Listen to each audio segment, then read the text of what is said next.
Hey everybody, this is Ron and you're looking at Beverly there with those great big old zucchinis that we pulled out of the garden here. This is one of our first harvests, and over here in this basket are cucumbers and green beans and squash and tomatoes that we're harvesting. And everything is doing all right except the stupid corn. So I'm going to take you out there in the garden and show you the corn because it's not growing very fast. But it's growing big now. It's growing big now? Yeah, okay. It's a lot bigger. All right, so this is Beverly. Beverly, are we going to have 6-foot corn that we can actually eat and harvest? I don't know about eating harvest, but we got a couple of them out there about 6 foot. Okay. Oh, and the rest of them are growing higher. We're going to go take a video and be the judge of that. That sounds good. All right. And over here is Andy. Get in there, Andy. That's Andy. Andy is the guy that worked with me to get these gardens planted.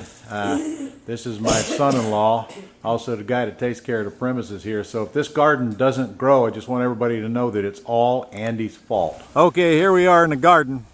And as you can see, the corn is growing, but contrary to what Beverly just said, I don't see any 6-foot corn.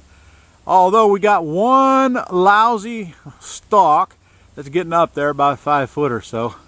For some reason, the corn is just not growing fast enough. It's growing, but it's just not growing fast enough. But if you look over here at the rest of the stuff that we planted, it's doing great.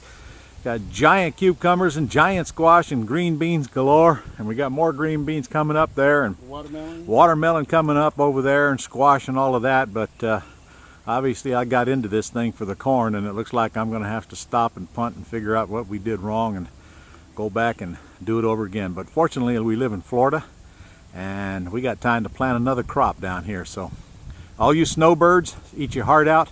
We've had this in the ground now for about 2 months. In fact, we're just coming up on our 2-month anniversary of this garden, so we get to do it again down here. We get at least 2 crops, sometimes 3 crops down here in the Sunshine State. See you soon.